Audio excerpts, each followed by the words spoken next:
Good afternoon, Cricket Rockstar Nation. Welcome back to the show. If you are following me on all of my social media platforms, keep up to date with what's happening in the crazy world of cricket.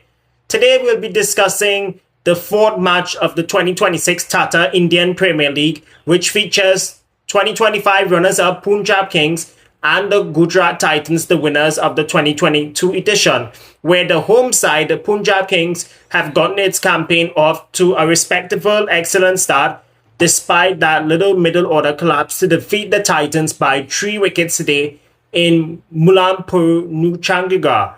Coincidentally, this is the first match of the season which has had a last over finish.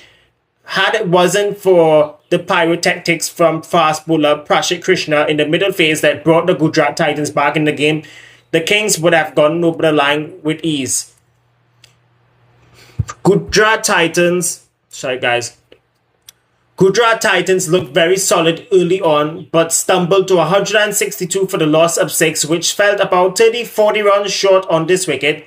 Then Punjab Kings started off the chase and they were cruising very comfortably at 110 for the loss of 2. And suddenly, Prashit Krishna, who I just talked about, came onto the scene and caused chaos, which led to a middle order collapse, which saw 4 wickets for just 8 runs, or should I say 4 wickets going down for just 8 runs, and it turned a comfortable Punjab Kings victory into a last over thriller, which could have gone either way.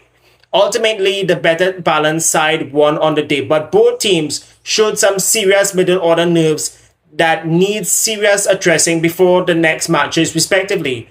Australia's Connelly, 22 years of age, came in at number 3 and smashed an undefeated 72 of 44 deliveries to take down a bowling attack which features high-profile bowlers such as Rashid Khan and Kagiso Rabada.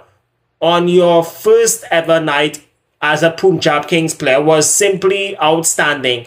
And this is a guy, mind you, who has been underperforming on the international circuit for quite some time for Australia. I know he is still new onto the international scene, but somewhere or the other, he needs to start performing consistently. But when it comes to franchise cricket, he is always performing well. But we cannot forget Vijay Kumar Vishak. In his first game for the Kings, he finished with figures of 3 wickets for 34 to break the backbone of the Gujarat Titans middle order, and it was vital in slowing down the Titans efficiently. Sticking with the Gujarat franchise though, they had gotten off to an excellent start from openers captain Shubman Gill 39 and former England captain Josh Butler, who made 38. And for real, it fell apart drastically once the openers were dismissed. Plus, their middle order failed to click on in the process. At one stage, let's be honest. At one stage, the Titans themselves came back into the game and had Punjab Kings in all sorts of trouble at 118 for the loss of 6, chasing 163. But where they lost the game was because of Kagiso Rabada. He went for 11 runs in 1 over. Then Ashok Sharma, who got his first wicket for the Titans in this game, he leaked runs in the clutch end of the match. And if that plot continues to trend for the Titans, they'll find it very difficult to climb up on the points table later on in the campaign.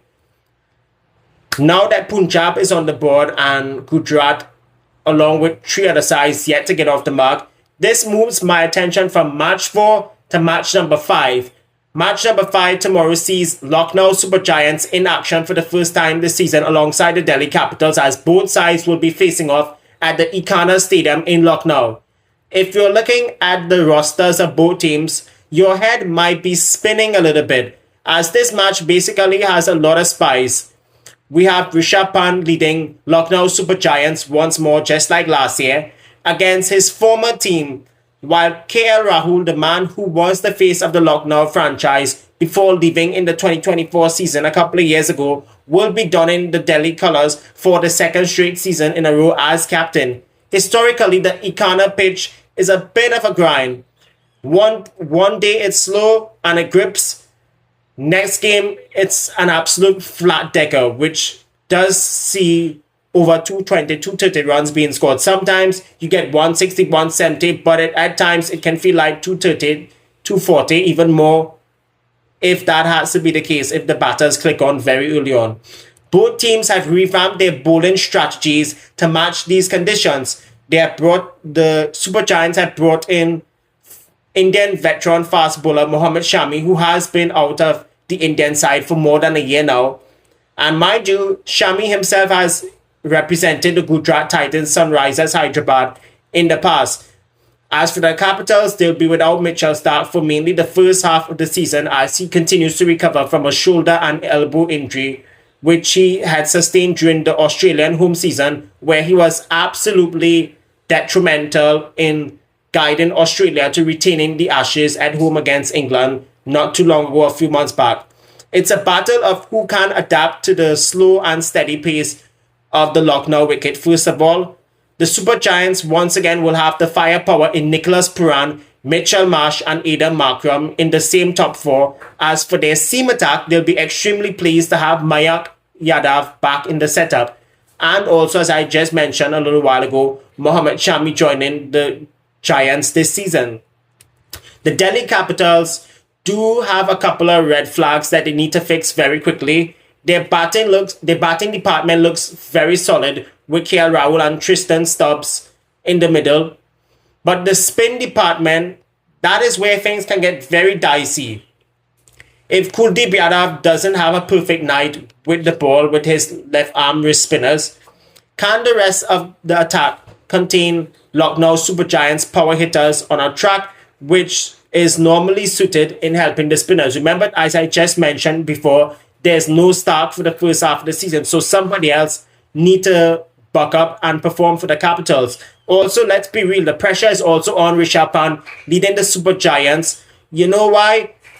If he tries to overplay or go overrated, as Clark Kent himself, Rishabh Pant can throw away his wicket very early on, and the middle order could be exposed very early before they get very settled. It is high risk, high reward strategy that could blow up in their faces. Let me know what are your thoughts on tomorrow's match involving Lucknow Super Giants and the Delhi Capitals, and what do you think about that stunning innings of 72 from Australia's Cooper Connelly batting at number 3 for the Punjab Kings that get them over the line today? Let me know in the comment section below. Till then, my dear friends, this is Tyrell Ordain, aka the Cricket Rockstar, signing out. Peace.